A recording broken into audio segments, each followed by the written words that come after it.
Jumbo, shalom, shalom. Many greetings, many greetings. I hope the tribe is well. Hope the tribe is safe. Welcome to another episode of Friday Fact Mania, episode 3, Fukushima.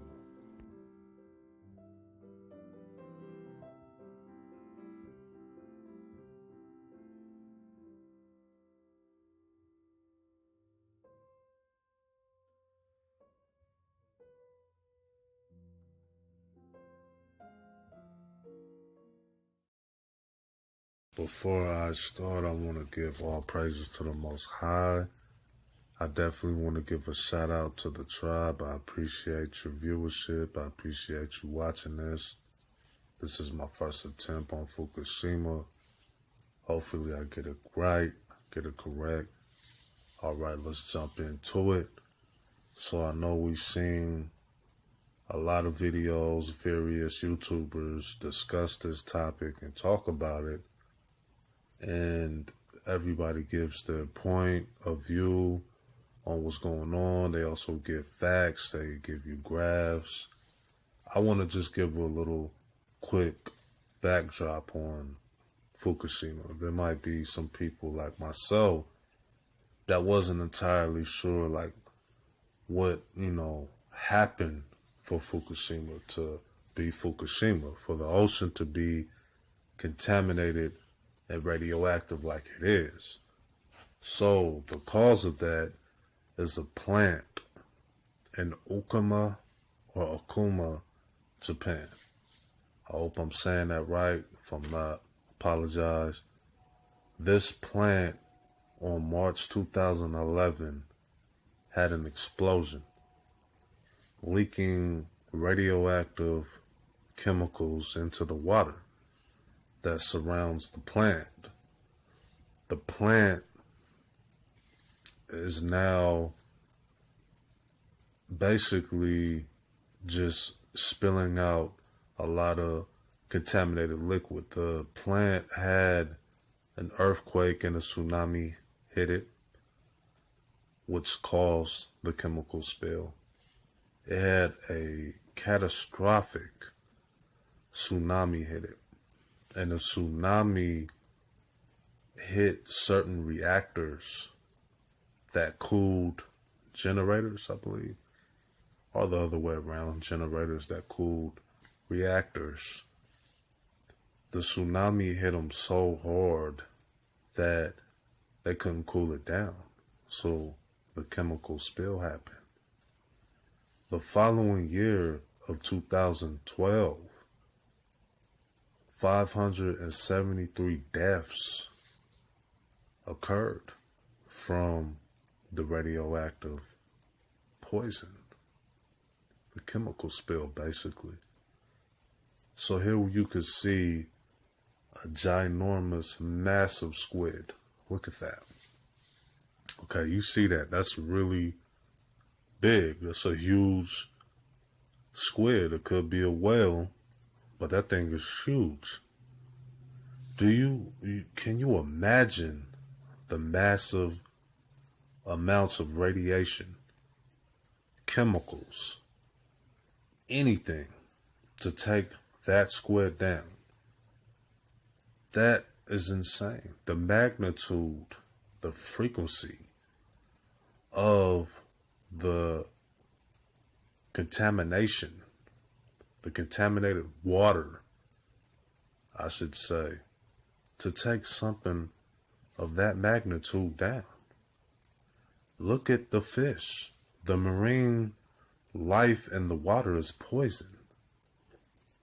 The whole body of water is poisoned from that spill. That spill is not only hurting the marine life, but it's hurting us. It's hurting us as humans. 36% of children in 2012 are having problems in their growth thyroid glands from radioactive poison.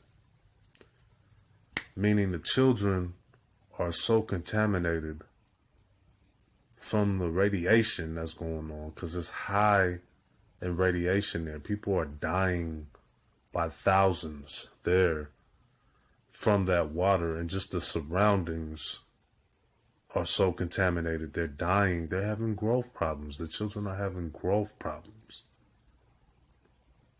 That is super sad, because we need the water. We need marine life.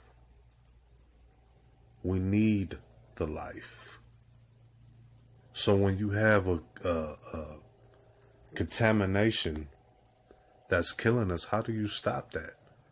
It's stopping our health. And then also, this disaster was man-made. So the direct causes of the accident were all foreseeable. The report that the Fukushima plant was incapable of withstanding the earthquake and the tsunami. So basically, to sum everything up, they foreseen some of this. They didn't have any backup plans on how to stop the chemical spill, the contamination. They didn't have no backup plans, but they seen that and they should have thought of that. So basically, the earthquake and the tsunami took that plant down, and they didn't have any backup plans. Before I leave, I'm going to leave you with a clip. Y'all be safe. Authorities in Japan are set to release water from the Fukushima nuclear power plant into the sea, despite reports that the water is still highly radioactive after many attempts to decontaminate it. Our Lee Seung-jae tells us more.